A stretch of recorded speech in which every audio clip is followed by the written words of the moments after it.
ว่ายังไงไอ้ประเทศโจรใหญ่อยู่ในอาเซียนทีนี้แมนเขาเอาจริงแล้วนะทีแรกเขาไม่อยากเอาจริงหรอกแต่พวกเองมันบังคับแมนเหลือเกินแมนแค่สงสารพวกเองนั่นแหละที่ส่งลูกหลานทำทหารแล้วก็ไอ้ผู้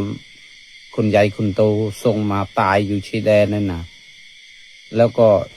ไอ้คนติดคุกติด15 ปี20 ปีอยู่ในคุกอยู่ในเรือนจำนั้นก็เข้าส่งมาหมดแล้วมั้งตายหมดแล้วมั้งตอนนี้งั้นแหละบังคับคเขมรเอาจริงก็รู้สึกยังไงล่ะทีแรกดูถูกดูหมิ่นคุณเขมรเลยเขมรไม่มีศักยภาพอะไรเลยประเทศเซียมเนี่ยใหญ่อยู่ในอาเซียนว่ายังไงล่ะทีนี้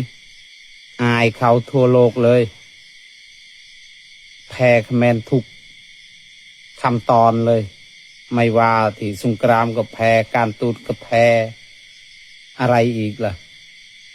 เพราะพวกเองมันเป็นโจรไปชนะเขมรได้ยังไงล่ะชอบขโมยเขมรตลอดเลยใจมันแรงเนี่ยเยาเมาเจจุนซีเวดังทาเวียกำปงแต่ไอซรินก็เป็นโจรเป็นลูกโจรไอเซียมนี่เป็นพ่อแม่โจรตายไปตกไปนรกหมดนั่นแหละ